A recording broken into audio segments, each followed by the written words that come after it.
Grabe mga kaibigan, itong mga taong ang interes ay pang sarili, pang politika lang, mga pwesto, kapangyarihan at salapi lang siguro. Ha? Kasi kung talagang may tunay na pagmamahal sa bayan at sa ating bansa, dapat ang itinutulak nila ay pagkakaisa, magtulungan para sa kabutihan ng nakakarami. Pero alam ba ninyo na ngayong Christmas season, magbabagong taon na nga, ang plano pa nitong mga anti-Marcos o yung iba dyan di umano retired general or mga taga-suporta ng mga Duterte, abay lagi ang sinasabi sa kanilang mga social media accounts, mga press release, mga interview, ay laging pag-aaklas, laging pagbabanta ng pang-aagaw sa kapangyarihan. Alam po nyo mga kaibigan, kahit sa buong mundo, kahit sa anong mga bansang mayaman o mahirap, ang pag-aaklas at pang-aagaw ng kapangyarihan ay hindi solusyon. Inuulit ko, hindi solusyon sa kahirapan at sa problema ang pang-aagaw ng kapangyarihan o pag-aaklas gamit ang pwersa para mabalik sila at maghawak ng posisyon at salapi ng bayan.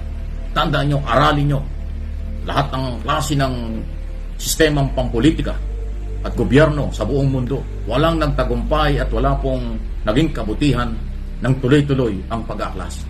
Laging ang record sa mayamang mga bansa, kaya sila yumaman, ay may pagkakaisa, may pagtulong sa gobyerno, may pagrespeto sa kanilang mga batas. Yan, tingnan ninyo ang Japan, walang protesta. Tingnan ninyo ang Hong Kong, tingnan ninyo ang maraming mga bansa, ang tulad ng Amerika, Canada, tulad ng Australia, New Zealand at European Union, maging ang malaking mga bansa sa Middle East. Meron bang protesta ron? Meron bang nagpabagsak doon? Ilang mga bansa yun, pero ibang issue meron dyan. Kasi may usaping maaaring may kinalaman sa terrorist group o anumang bansang ang plano naman ay hindi lang pang-aagaw ng kapangyarihan o hindi banggulo sa mundo, ibang level yun. Pero dito sa atin sa Pilipinas, wala namang ganon. Hindi pa kayo matuwa na kukontrol na ng ating pamahalaan ang problema sa terorismo, communism, dito sa atin. Ang inyong pinalalakas at iniingayan nila ay yung mga pamumulitika, pang-aagaw ng kapangyarihan, nang wala sa lugar. Hindi yan solusyon sa maraming Pilipino naghihirap. Lalong maghihirap kung papalit-palit tayo ng gobyerno nang wala sa lugar. Lalong kawawa ang mahirap kung nagagamit sila at nagpapagamit sila dahil sa kahirapan, dahil sa mga personal interest ng ilan dyan. Yung mga mamamayang galit sa gobyernong ito, kung sabi nyo may grabbing corruption, ba't hindi kayo magpailang kaso? Magpa-imbestiga at magpailang kaso laban sa particular na sa opisyal ng gobyerno. Wala naman hong monopoly. Lahat ay pwedeng magpailang kaso kung may basihan at ebidensya laban sa pang-aabuso. Ba't hindi nyo gawin? O baka naman talagang wala kayong ebidensya, gusto lang yung siraan ng gobyerno, gusto lang yung pabagsakin ng gobyerno, gusto lang yung maghawak ng kapangyarihan. Ang iba dyan, galing na dyan Nasarapan siguro nung kayo nakapwesto, kaya gusto nyo bumalik nang wala sa lugar.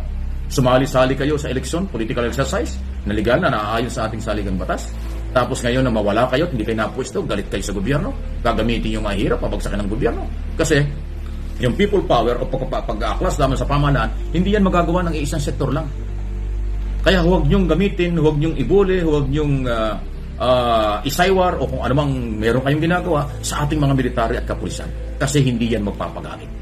Dahil ang kailang sinumpaang tungkulin na naaayon sa ating saligang batas ay maglingkod sa bayan.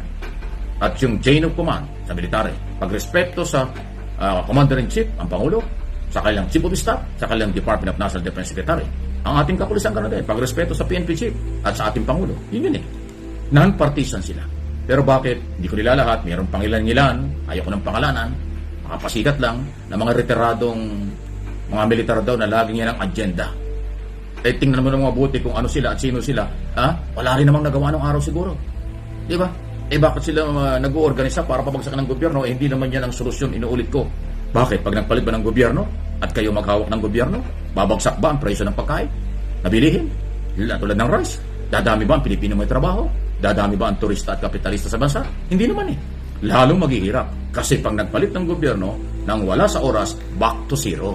Simula na naman tayo. Naka-take off na ako sa aeroplano, nakalipad na, naka-take off na, pataas na tayo, ekonomiya at iba pa, pinipilit nyong ibaba, pinipilit nyong ibagsak.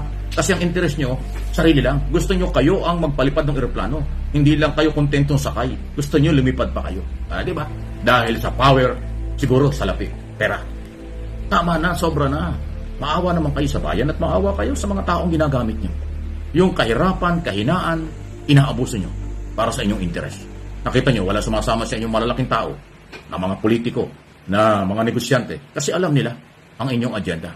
Ang inyong nagagamit ay inyong binubulag sa inyong paniniwala ay yung kahinaan ng iba na hindi naman nila alam na sila lalong maghihirap, na sila lalong mahirapan kung laging back to zero tayo, lagi tayong simula, hindi makatake off ng malayo, hindi makalipad ng malayo. Ay lahat ng malaking negosyante, ang forecast nila, gaganda ang ekonomiya ng ASEAN region.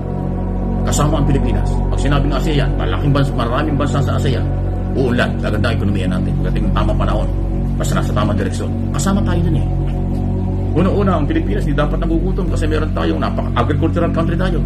Dapat tayo ang nag-i-export, hindi tayo nag-i-import. Diba? Although marami na ang Pilipino, 115 million na tayo. Diba? Pero kung magtutulungan at bibigyan ng priority ng mga taong nakakaintindi na tumulong sa gobyerno at tumulong sa mahirap, mas kailangan nyo. Pero yung nakakaintindi kayo, pero interest nyo ang nangingibabaw, gamitin ang mahirap, sirain ang gobyerno, agawin ang gobyerno, kawawa ang tao niyan. Sayang yung forecast, sayang yung expectation, sayang yung na-recruit na kumbinsi na ng mga kapitalista pumasok ng Pilipinas, mga turista pumasok ng Pilipinas, kung yun namang iilang grupo o kakaunting grupo ang ambisyon, mangagaw, manggulo, ay di ba? Kahit papaano, nakakasira kayo. Pero hanggang doon na lang. Yung minsan o 2 beses hanggang 3 beses nag-try kayo, hindi kayo nagtagumpay, enough na yun. Huwag na ninyong araw-arawin pa. Huwag na ninyong parang 2-5 na ang pagpapabagsak sa pamahalaan. Pinagtatawanan na kayo. Dahil kasi hindi organisado. Pangalawa, ayaw maniwala sa inyo ng matitinong Pilipino na nagmamahal sa kanilang pamilya, sa ating bansa at sa pamahalaan. Tandaan natin, ang mga nasa gobyerno lahat temporary lang. Ang Pilipinas ay ang mamamayang Pilipino. Ang mamamayang Pilipino dapat umunlad. Hindi ito dapat sinisiraan o ginagamit para sa inyong pangsarili na interes lamang.